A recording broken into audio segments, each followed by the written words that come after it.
আসসালামু আলাইকুম, স্বাগতম। আজকের ভিডিওতে সঙ্গে আছি আমি আশিকুর রহমান। প্রিয় দর্শক, আমাদের এক ভাই প্রশ্ন করেছে, ভাই এটিএম কার্ডে কি টাকা ঢোকাতে হয় নাকি ব্যাংকে টাকা থাকলে হবে, জানাবেন প্লিজ। ওকে দর্শক, এরকম প্রশ্ন কিন্তু অনেকেই থাকতে পারে, সো আপনি আপনার প্রশ্নটা করতে পারেন, আমরা হাইলাইট করে দেব যে আসলে কি প্রশ্ন করেছে। সো প্রিয় দর্শক, মূলত এটিএম কার্ডে টাকা ঢোকাতে হয় না, মূলত একটা ব্যাংক অ্যাকাউন্টের সাথে কিন্তু এটিএম কার্ডটাকে সংযুক্ত করতে হয়।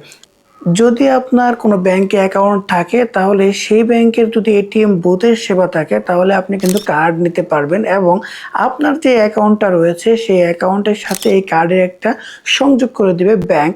সো এটার জন্য কিছু পলিসি রয়েছে। আপনাকে আপনার এটিএম কার্ডের জন্য আবেদন করতে হবে, কিছু ডকুমেন্ট লাগবে, ব্যাংকের অ্যাকাউন্ট নাম্বার, আপনার এনআইডি কার্ডের নাম্বার এবং পাসপোর্ট সাইজের ছবি লাগতে পারে এবং কিছু নির্ধারিত চার্জ প্রয়োজন হবে। এগুলোকে মেনটেন করে তারপর একটা এটিএম কার্ড নেওয়ার জন্য আবেদন করতে হবে এবং পরবর্তীতে এটা কিন্তু চালু হয়ে যাবে এবং আপনার ব্যাংক অ্যাকাউন্টে যদি টাকা থাকে তাহলে কিন্তু আপনি এই কার্ড দিয়ে শুক্রবার বা শনিবারে অফ থাকে ব্যাংক, সেই সময় কিন্তু বুথ থেকে টাকা তুলতে পারবেন।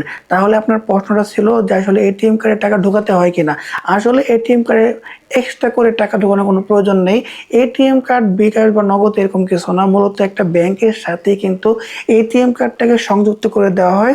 মূলত সেটা দিয়ে কিন্তু আপনি লেনদেন করতে পারেন। এটিএম কার্ডের অনেক সুবিধা রয়েছে। সুবিধার মধ্যে প্রধান সুবিধা হচ্ছে যে কোনো দিন, আপনার বন্ধের দিন হোক, সরকারি ছুটির দিন হোক, অন্যান্য যে সকল দিনগুলোতে আপনার ব্যাংক অফ থাকে সেই সময় কিন্তু আপনি এটিএম কার্ড দিয়ে টাকা তুলতে পারেন বুথ থেকে। আপনি যদি এটিএম কার্ড চান তাহলে আপনাকে প্রথমে যে কাজটা করতে হবে, ব্যাংকে গিয়ে সশরীরে আবেদন করতে হবে।